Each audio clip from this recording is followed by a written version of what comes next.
வணக்கம் மக்களே, நீங்க கேட்டுட்டு இருக்கிறது விகே ஸ்டோரி வால்ட் வலையொலியில் ஒரு காணொளி. இன்னைக்கு நாம ஸ்டார்ட் பண்ண போற ஸ்டோரி தமிழ் இலக்கியத்தில் மிக பிரபலமான ஒரு த்ரில்லர் ஸ்டோரி. ஸ்டோரி ரைட்டர் நம்ம எல்லாருக்குமே தெரிஞ்ச Sujatha Rangarajan. Science, thriller, love, social திங்கிங்னு எல்லா ஜேர்னல்லையும் தன்னோட எழுத்தால் மாயஜலம் செஞ்சவர். அவரோட ஒவ்வொரு கதையும் நம்ம யோசிக்க வைக்கும், அதிர வைக்கும், சில நேரங்கள்ல அதிசயிக்கவும் செய்யும். அதே மாதிரி தான் இன்னைக்கு நாம பார்க்க போற ஸ்டோரியும். இந்த ஸ்டோரியில ஒரு அழகான பெண், மர்மமா நடக்கக்கூடிய கொலை, அதற்கு பின்னால் இருக்கும் அதிர்ச்சியான உண்மை, இது எல்லாம் சேர்ந்ததுதான் கொலையுதிர் காலம். இது ஒரு பெரிய ஸ்டோரிங்கிறதுனால நம்ம சேனல்ல எபிசோட் வைஸ் பார்க்கலாம். சரி வாங்க, இது கொலையுதிர் காலம் எபிசோட் 1, இவள் தேவதை அல்ல கொலைகாரி.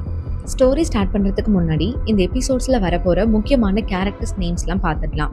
குமார் வியாசன், இந்த ஸ்டோரியில இவரை குமார்னு நான் சொல்லியிருப்பேன். லீனாவோட சித்தப்பா, அதாவது லீனாவோட கார்டியன். லீனா ரொம்ப அழகான பொண்ணு, பல லட்சம் மதிப்புள்ள சொத்துக்கு ஒரே சொந்தக்காரி. கணேஷ், லீனாவோட சொத்து மதிப்பெல்லாம் சரியா இருக்கான்னு பார்க்க வர லாயர். அவர் கூட வந்திருக்க அசிஸ்டன்ட் வசந்த். தீபக்குங்கிற கேரக்டரை இன்க்ளூட் பண்றாங்க, பட் அவர் லீனாவிற்கு நெருங்கியவர் மாதிரி தெரியுது. பட் யாரு என்னங்கிறது கிளியரா இந்த எபிசோட்ஸ்ல நமக்கு கொடுக்கல. அப்கமிங் எபிசோட்ஸ்ல மேபி அவர் யாருங்கிறது நமக்கு தெரியலாம். சரி ஓகே, நம்ம வாங்க கதைக்குள்ள போகலாம். வாங்க மிஸ்டர் கணேஷ். அறைக்குள் நுழைந்தவனை உற்சாகமாக வரவேற்ற குமாரின் கைக்குலுக்கள் கொஞ்சம் அதிகமாகவே இருந்தது.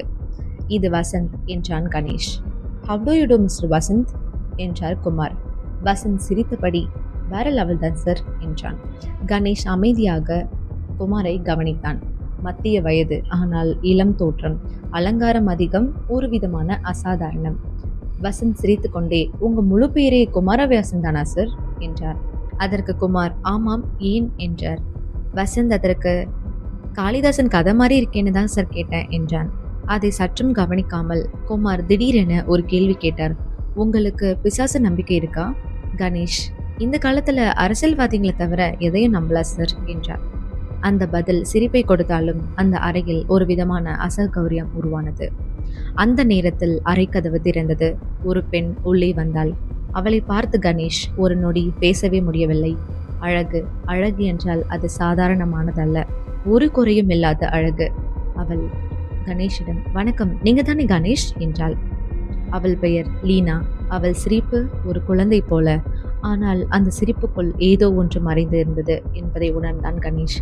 வசந்த் மௌனமாக லீனாவை பார்த்து, சார் இவங்க வேற லெவல் என்றான். சில நிமிடங்கள் பேசினார்கள். சிரிப்பு, சுலபமான உரையாடல்.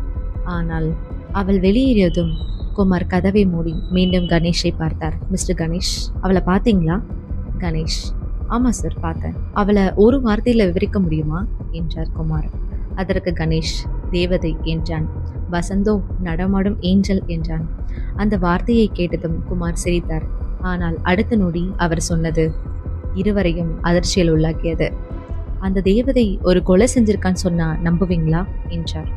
அந்த ஒரு வாக்கியம் அறையின் காற்றையே மாற்றியது. 2 வருடங்களுக்கு முன்பு ஒரு மாலை, மழை பெய்து முடிந்த நேரம், லீனா தோட்டத்துக்கு போயிருந்தாள். குமார் அவளை தேடி சென்றார். அங்கே அவள் தரையில் உட்கார்ந்து அழுது கொண்டிருந்தாள். குமார், என்னம்மா, என்னாச்சு என்றான். அவள் முகம் மஞ்சள் நிறமாக இருந்தது. உடம்பு முழுவதும் ரத்தம். அவள் பேசவில்லை. குமாருடைய நாய் ஒரு இடத்துக்கு ஓடி சென்று குறைத்தது. குமார் அதை பின்தொடர்ந்தார். அங்கே ஒரு உடல், ஒரு இளைஞன், முழுவதும் ரத்தம் உறிஞ்சப்பட்ட மாதிரி நிலையில் இருந்தான். அந்த காட்சி மனிதன் செய்ய முடியாத மாதிரி தோன்றியது. குமார் தன் மனதிற்குள், அவள்தான் செய்தாள்னு எல்லா அடையாளங்களுமே சொல்லுதே. ஆனால் அடுத்த நாள் லீனா எழுந்ததும், என்னாச்சுன்னு ஞாபகம் இருக்கா என்று கேட்டார். என்னாச்சு என்றாள் லீனா யதார்த்தமாக. அவளுக்கு ஒன்றும் ஞாபகம் இல்லை. அந்த உடலை குமார் மறைத்து விட்டார், யாருக்கும் தெரியாமல். இப்போது அந்த ரகசியம் மீண்டும் மேலே வரப்போகிறது. தேவதை மாதிரி இருக்கிற பொண்ணு கொலை செஞ்சாலா? அவளுக்கு ஞாபகம் இல்லாதது உண்மைதானா? அல்லது இன்னும் நிறைய ரகசியம் இதுல ஒளிஞ்சிருக்கா? இந்த கதையின் அடுத்த பகுதி இன்னும் அதிகமான அதிர்ச்சிகளை கொண்டது. இது தெரிஞ்சுக்க மறக்காம எபிசோட் 2 வாட்ச் பண்ணுங்க. இந்த மாதிரி நிறைய நல்ல நல்ல த்ரில்லர் கிரைம் ஸ்டோரிஸ் கேட்கறதுக்கு நம்ம விகே ஸ்டோரி வால் சேனலை மறக்காம சப்ஸ்கிரைப் பண்ணிடுங்க.